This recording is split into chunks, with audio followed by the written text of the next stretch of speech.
Hi, everybody. This is Gary Dean with Sentiment Timing, and this is our technical video report for Wednesday, November 6th, 2024. So, the elections are behind us. I had said that, if Trump wins, that we probably are going to see the S&P up, over 100 points. And I said if, Kamala wins, we'll probably be down 100.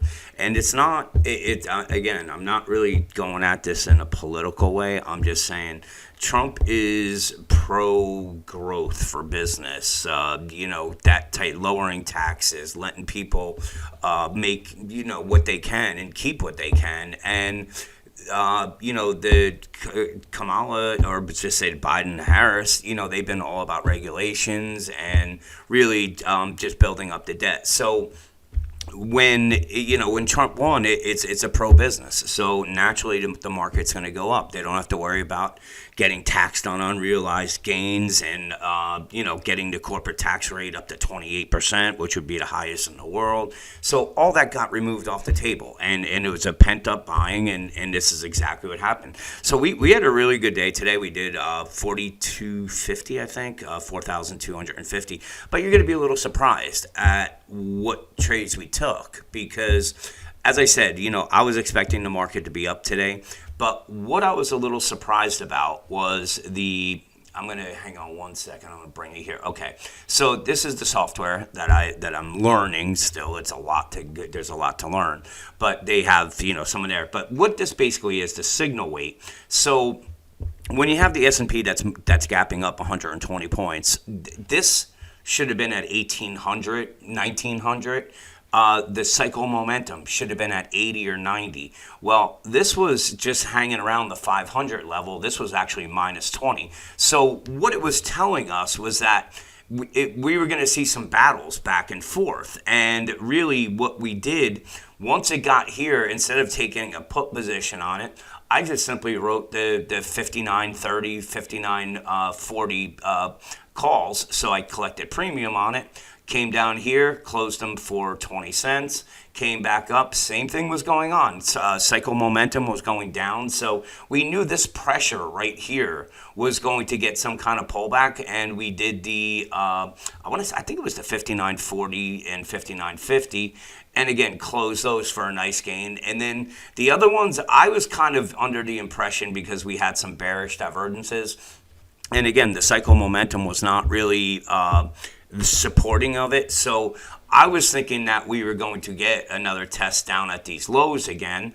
And, when we took that we did the same type of vertical, they both would have worked out because one was the 59.30 and the 59.40. The other one was the 59.40, 59.50. So they both would have worked. But the problem is this. Is that, I have a lot of those contracts. So when we're up here, I don't really want to see my account that's up $4,000 to being down 1,000, even though I still believe it's going to work. I have to practice discipline. So I got out at basically even. I think I lost a couple $100. That was it. And anybody who held, they got both the 59.30 and the 59.40 and the 59.40 and the 59.50. So if they took these and then they held these, they did very well. Like I said, for the fund, I want as little risk as possible with these trades. That's why I make them the way they do. If things are moving up, then, I just wait for the pullback and get out, and that's it. So anyway, like I said, we had a pretty decent day. Hang on one second. So overall, we had a pretty decent day, as you can see here. We did 4,230. For the year, we are up 46,230, and that's since August. So we've been, just doing these trades, not looking for any big home runs. They're very conservative the way I put them on, and that's it. So what about tomorrow? Well, we have the Fed that comes out tomorrow. Can we keep going up? I'm not going to say no, just because, like I said, there's a lot of pent up buying coming out here, and a lot of people are jumping on this. So right now, as you can see, we don't have any bearish divergences on the 60-minute chart. very overbought RSI as well as momentum. But if we look at the 15-minute chart, this is what is suggesting that we are, we could see some backing and filling before the Fed meeting. And you can see we have sell signals. I wouldn't be pounding the table on shorting this. Like I said, there's a lot of pent-up buying going on right now because of, we have a change coming in the administration. And, you can do the short side. I would probably recommend it the way that I've been doing it, like selling premium way above. So the market's going to have to get, the S&P's going to have to go up 30, 40 points to take me out on it. But, like I said, this is actually suggesting that we should have some backing and filling. Now, if we're just going to take it from, let's just say, the gap up today and use some fib retracements on that. So here's our gap up. If we went to here, let's say we open up down some. Really, you can see this is support right here. This is the 58.96. But what would make more sense would be a move right into this area here. I would say anywhere from the 58.72 into this 58.31. 58.31 is a big drop, so I'm not saying it's getting there, but these are really the retracement levels. And we also have this gap all the way down at 57.85. So as much as everybody's buying on this, you still have to you have to be a little bit cautious. You can't just say, okay, well, Trump's in office, we're going to the moon. The market doesn't go straight up. That's it. So you got to make the trades each day. And, that's why I like, I use these 0 days to expire, because when the bell sounds, I'm cash. And I just wait for the next trade tomorrow, and that's it. So it makes it a lot less stressful. I don't have to worry about what futures are doing. And tomorrow, if we gap up again, I'll probably do the same type of trade, especially if the cycle momentum is going to be low. I'll just do the thing where once we're up there, I'll sell some premium that's 30, 40 points above, make 80 cents on it. But if you're doing 50 contracts, it's $4,000.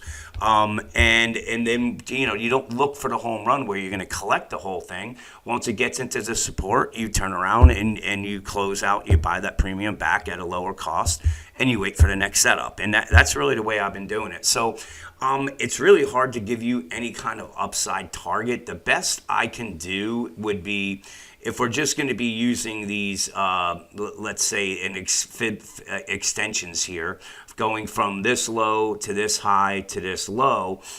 So you can see 100%, 59.07. We have 59.58, and then 59.89. So 59.58 is not that far behind. Again, if we had some kind of pullback and then it comes up because they like what the Fed did, or it cuts rates and they like it, it would make sense. Like I said, this isn't a bear you want to be fighting right now, or let's say a bull. I guess that'd be a better way to put it, because it's they have momentum going right now, and they have who they want in office, and then on top of that, you have a Fed meeting tomorrow. What most likely the majority, what the majority believe is he's going to cut a quarter point. So let's just see what plays out tomorrow. We'll know if we're going to be gapping up or coming down. Gapping down, I think this is support right here that the bears need to get through. That's the 58.63. If they do, then it opens the door for this gap getting closed. But I believe that you're going to see buyers waiting right here at this line right here, because you can see it was resistance, then we gapped over it. So this would be where buyers would be waiting. And if it gets down there, I think it would present a pretty good buying opportunity. But as I said, we take this day by day. I want to see how signal weight is doing, as well as cycle momentum. And if that matches up for a long trade, then I take the long trade. And I could do that one or two different ways. Sell premium down here, sell the puts, and give myself a lot of room in case it breaks through this. And that's it. You know what I mean? If it starts going really hard down, then I'm just going to sell the calls, make it a condor, and then put my stops on it. That's what I did today with the 59.30, 59.40s, because it went through where I thought it was going to go. So all I did is I wrote the 58.80, 58.70s, and I put my stop at the on each end of it, and the call side got stopped out. and I made the money on the put side. So it ended up being a break-even trade. So let's see what plays out tomorrow. Have a great night, and I will talk to you guys in the morning.